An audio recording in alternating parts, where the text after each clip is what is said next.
is against the law to mislead and to misrepresent, particularly when you're talking about the efficacy of a drug.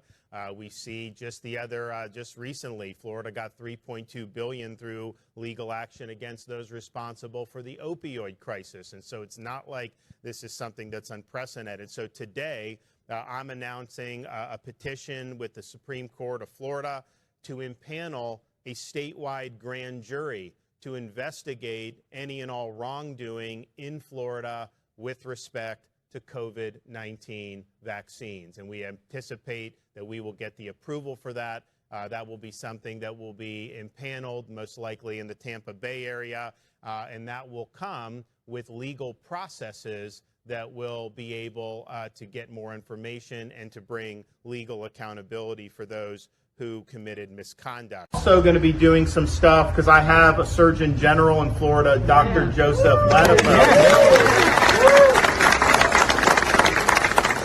who's been really strong of just fighting back against the narrative and the phony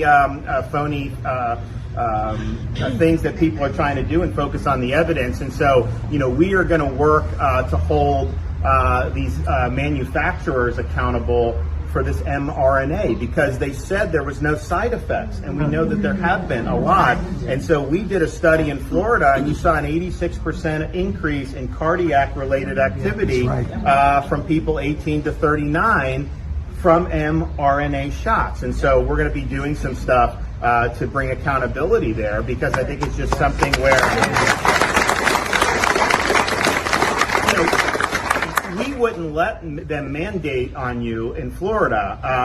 We said, no, because like Orange County wanted to fire firefighters, Gainesville wanted to fire people, but even the corporations like Disney wanted to fire. So we said no across the board. So everybody had the ability to opt out of anything they were trying to impose on you. But there are other people around the country that got forced to take this.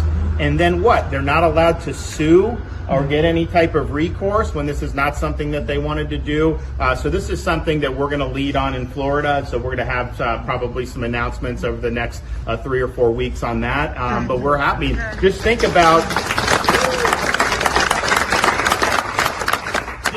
all the grief I took when we did things like ban vaccine passports. We fought the cruise lines and we won in court after like a year and a half to say no discrimination on the basis of vax mandates or vax status. And so now everyone says it was the right thing. Same thing with the employer mandates. We said we're not going to allow that. We got a lot of grief for doing that, but it was the right thing to do. And so, we've always gotten in front of these things, so we're going to continue to do that going forward. So here's, I think, the most important thing with the data.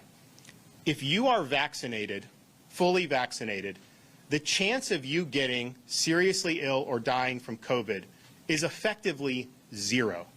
If you look at the people that are being admitted to hospitals, over 95% of them are either not fully vaccinated or not vaccinated at all. And so these vaccines are saving lives. They are reducing mortality. Mortality in nursing homes since we rolled out the vaccines in December is down over 95% due to COVID.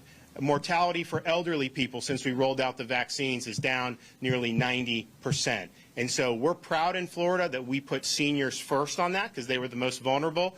We have 85% of our seniors that are vaccinated and about 75% of folks over the age of 50. We have no mandate. We've provided information to people and we've been very honest about any data that comes out. And I can tell you that if you look, you are seeing people that are vaccinated. For whatever reason, some I think can test positive if you're vaccinated, but they don't get seriously ill except maybe rare instances. There's always one-offs on stuff. But I can tell you in Florida, your chance of surviving if you're vaccinated is close to 100%. And so we've worked very hard to get those vaccines into all our elderly communities and give it to other folks who could use it.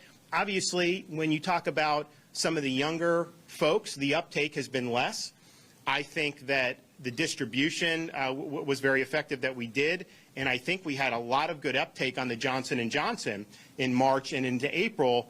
We saw a noticeable decline in J&J when they pulled it back because of the FDA. I think it was a huge mistake. I said so at the time, and I think that sent a message that maybe this is not something that that they should be doing. I think that's been unfortunate because I took it. I think it's effective. If businesses or contractors are dumping people who are illegal into Florida from southern Texas, we're going to go after their ability to do business in Florida. If Biden is dumping people, which he has dumped people, they fly them in at 2 in the morning. They haven't done it lately, but they did it many months ago.